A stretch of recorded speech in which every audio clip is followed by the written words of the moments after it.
I've never been much of a Stanley Kubrick fan.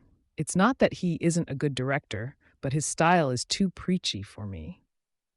The few films of his that I do like were early in his career, and at the top of the list is 2001: A Space Odyssey. When you have a great science fiction author like Arthur C. Clarke combined with a great director like Kubrick, and the author is allowed to work closely with the director, and the director is given the freedom to do as he wishes, and he wishes to remain true to the original author's wishes, you end up with a classic sci-fi film. I don't think I actually got around to watching it until my college years, and because I was studying physics at the time, one thing really jumped out at me. With the exception of certain mystical elements, the film was amazingly faithful to the actual laws of physics. Thus, the title of this entry. Let me illustrate with a few examples. First, since space is a vacuum, there is no sound. All sequences shot from space, external to any ships, were either completely silent or had an added music track only. Some spacewalks included what the astronaut was hearing inside the suit, breathing, intercom, etc. There was no rumbling, no screeching, like TIE fighters in Star Wars, no audible explosions, etc. Second, since there is no gravity in space, the research lab simulated gravity by spinning on its axis. Most other films assume some sort of autogravity technology, however implausible that may be.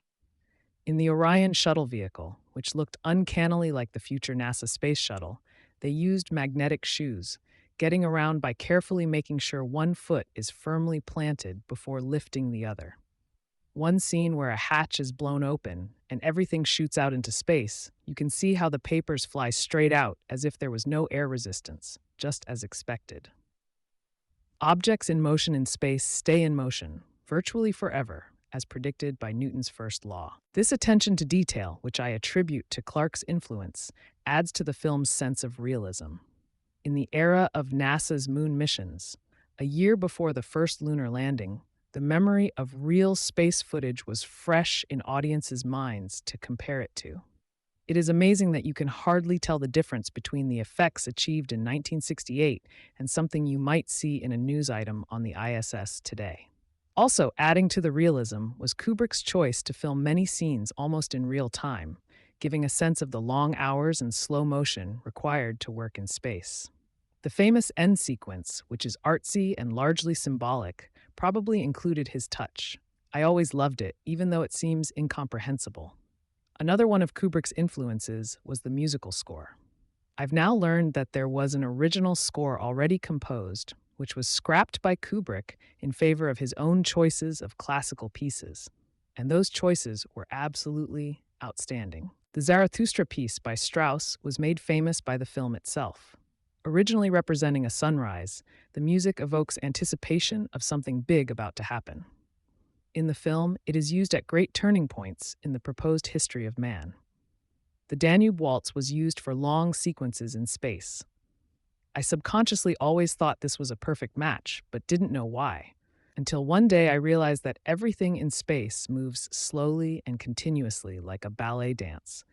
It actually transforms something like a boring space docking sequence into an appreciation for the beauty of the movements. I don't think anyone has ever duplicated what was achieved in the scoring of this film. There are two main threads to the storyline, which seem quite disconnected. The first is a notion about the history of mankind being influenced by some alien force beyond. This thread is mysterious and abstract, and somehow involves the famous monoliths. The idea itself is now overused and could be taken as silly if not for the unique and interesting way that it is presented in 2001. The second thread is more concrete and involves the computer HAL 9000. It deals with the question, again more original at the time than today, of how an intelligent computer would face the prospect of its own termination. Would it choose to preserve its own life? I am surprised at how much I have to say on this film. Then again, it is an undisputed classic of the genre. And I would be remiss not to include a few words about its one and only sequel, 2010, The Year We Make Contact. This is a wonderful film in its own right and was also based on Arthur C. Clarke's own follow-up novel. It has some good performances by Roy Scheider and Helen Mirren, and a chance to actually see John Lithgow successfully pull off a dramatic role. The story continues directly from the first film, but is much more complex. The monolith thread is explored and explained in more detail, while the thread involving Hal's malfunction turns into a really wonderful side twist. The climactic ending here is more concrete and dramatic. In addition to all this, a new political drama is weaved in as a major storyline. Filmed at the height of the Cold War, the story involves a necessary joint mission of Americans and Russians, which, when tensions rise at home, causes difficulties for the astronauts stationed near Jupiter's moons, Io and Europa. Although not quite as artsy as its 1968 counterpart, it contains plenty of meat to chew on. It has a great opening scene.